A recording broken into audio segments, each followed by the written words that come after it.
Vivian के बाद अब करण ने भी छोड़ा साथ। क्या शिल्पा शिरोडकर को उनका दोगलापन भारी पड़ गया? क्या वो जो गेम खेलने वाली अदा थी वो भारी पड़ गई? क्या अब विवियन के लिए प्यार देखकर करणवीर मेहरा ने कह दिया भैया हो गया बस? वो करणवीर मेहरा जिनको नॉमिनेट कर दिया था शिल्पा शिरोडकर ने, तब भी उन्होंने पलटकर कोई वार नहीं किया था। सिर्फ इतना कहा था कि अगर मैं भी आपको नॉमिनेट कर दूंगा तो फिर आप में और मुझ में फर्क क्या रह जाएगा। अब उसी के लिए शिल्पा आंसू बहा रही हैं। और करण कि देखो, मुझे कहीं ना कहीं वजह वाजिब भी लग रही है। एक तरफ तो आप कह रहे हो कि नहीं, मेरे लिए प्रायोरिटी करणवीर मेहरा है, मेरे लिए प्रायोरिटी विवियन नहीं है, विवियन के लिए जो था वो हो गया। लेकिन 3 दिन से विवियन के आगे पीछे घूम रहे हैं कि विवियन मुझे बात करनी है, विवियन मुझे बात करनी है। विवियन ने जब बात करने के लिए टाइम दिया तो विवियन ने कुछ इतना फालतू फुटेज दिया भी नहीं। विवियन कह रहे हैं हाँ ठीक है चलो ना बे, वही चीज चल रही थी। लेकिन शिल्पा शिरोडकर आगे पीछे घूम रही सिर्फ सॉरी बोलने के लिए। और वही चीज करण को अब बुरी लग गई। करण कह रहे हैं कि आप मुझे बताइए ना, ये जो मुझे फॉर ग्रांटेड लिया जा रहा था, ये कब तक बर्दाश्त किया जाएगा? एक हद होती है ना इंसान की। इंसान प्रायोरिटी बनना चाहता है, मतलब ऑप्शन नहीं बनना चाहता ना, कि अगर विवियन नहीं है तो करण, विवियन आ गया तो फिर विवियन ही विवियन है। आप शिल्पा के लिए मैं ऑनेस्टली कहूं, मुझे लगता है कि कहीं ना कहीं विवियन उनकी हमेशा प्रायोरिटी रहा है। विवियन के लिए सॉफ्ट कॉर्नर हमेशा से रहा है। करण हमेशा से एक ऑप्शन था।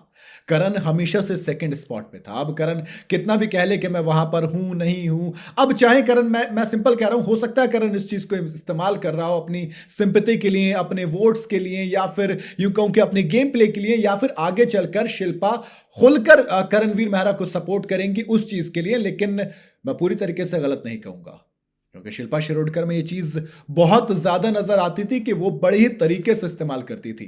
अब उन्होंने क्लियर देख लिया, घर में 9 लोग बचे हैं जिसमें से 2 ग्रुप हैं। एक ग्रुप है करणवीर मेहरा का जिसके अंदर शिल्पा शिरोडकर सेफ हैं। इवन चुम जब टाइम गॉड बनी तो उन्होंने सबसे पहले शिल्पा और करण को ही बचाया, तो शिल्पा वहां पे सेफ हो गई। अब दूसरी तरफ अगर अविनाश, विवियन और ईशा वाले ग्रुप में हमने विवियन के साथ वापसी दोस्ती कर ली, यानी कि वापसी सरहदें जो दूरियां थी वो मिट जाएंगी, तो फिर अगेन हम सेफ।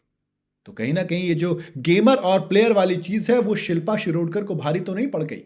विवियन डिसाना नाराज चल ही रहे थे क्योंकि वो पूरी तरीके से मानी नहीं है, क्योंकि उन्होंने सिंपल कहा ना भाई, ये 50 दिन की दोस्ती नहीं चाहिए ना, या तो आप बिल्कुल होइए मेरे साथ या फिर मना कर दीजिए। ऐसे नहीं होता ना कि आप अभी हैं नहीं है, 50% है 50% नहीं है। दोस्ती में ऐसा नहीं होता है, रिश्तों में ऐसा नहीं होता है।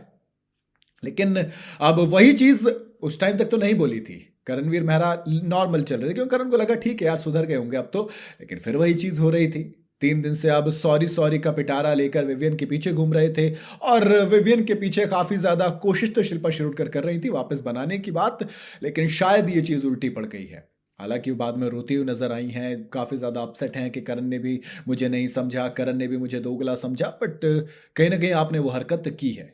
तो दोस्त ऐसा तो लग तो रहा है। बाकी आपको क्या लगता है, आप अपनी राय मुझे कमेंट में जरूर बताइएगा। वीडियो अगर आपको पसंद आई हो तो इसे लाइक और शेयर जरूर करें, और जाते जाते चैनल को फॉलो और सब्सक्राइब जरूर करते जाइएगा।